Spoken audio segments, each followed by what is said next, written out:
A small badger-like mammal and a juvenile bipedal dinosaur were locked in a battle to the death 125 million years ago when they were both killed and perfectly preserved by a volcanic mudflow. Dinosaurs are often painted as predators, chasing down everything from smaller dinosaurs to Jeff Goldblum, but we often overlook their role as prey.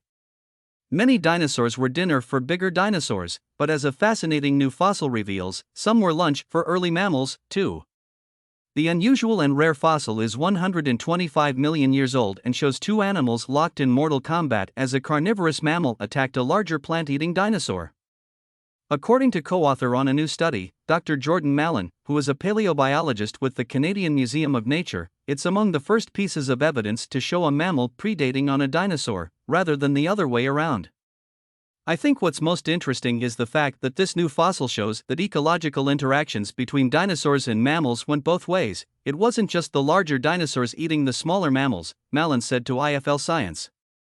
Sometimes, mammals were capable of eating dinosaurs, even nearly fully grown ones, too. The dinosaur being preyed on is a species of Psittacosaurus, a group of plant-eating dinosaurs that became the proud owners of the first known fossilized but orifice back in 2021. In life, they were about the size of a large dog, which doesn't sound all that impressive until you learn that the mammalian species hunting it, Repenomamus robustus, was only the size of a badger. Pretty mini compared to the biggest mammals alive today, but it was one of the largest alive during the Cretaceous when mammals hadn't yet dominated the landscape. We were curious to know how the teeth of a badger-like animal would fare against the hide of a Psittacosaurus, something you might imagine to be a bit leathery. However, as Mallon explained, they probably weren't too tough a menu item. Interesting question.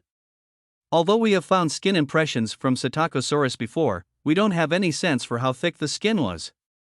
This was a relatively small dinosaur, so I don't think it would have been particularly thick-skinned in the way that today's large elephants or hippopotamus are. Repenomamus was a known carnivore, so I think it was certainly capable of tearing through flesh, even that of dinosaurs. The curious fossil was retrieved from China's Liaoning province in 2012, from an area nicknamed China's dinosaur Pompeii. Both skeletons are nearly complete and come from an area known as the Liujitun fossil beds, where many fossils of dinosaurs, small mammals, lizards, and amphibians were buried after volcanic eruptions unleashed mudslides and deluges of debris.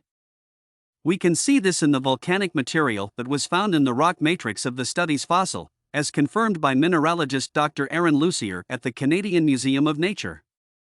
It might sound like something of a fluke to capture a moment like this in the fossil record, but it's not alone. To preserve an interaction like this one, it's necessary to bury the individuals quickly, said Mallon. In the case of the animals described in our study, they were buried by a swift mudslide consisting mostly of volcanic ash and debris. There's, also, a famous pair of fighting dinosaurs from the Gobi Desert that were buried suddenly in a dune collapse. If only Repenomamus robustus had known, it pays to keep one eye on the horizon while you tuck into a dinosaur.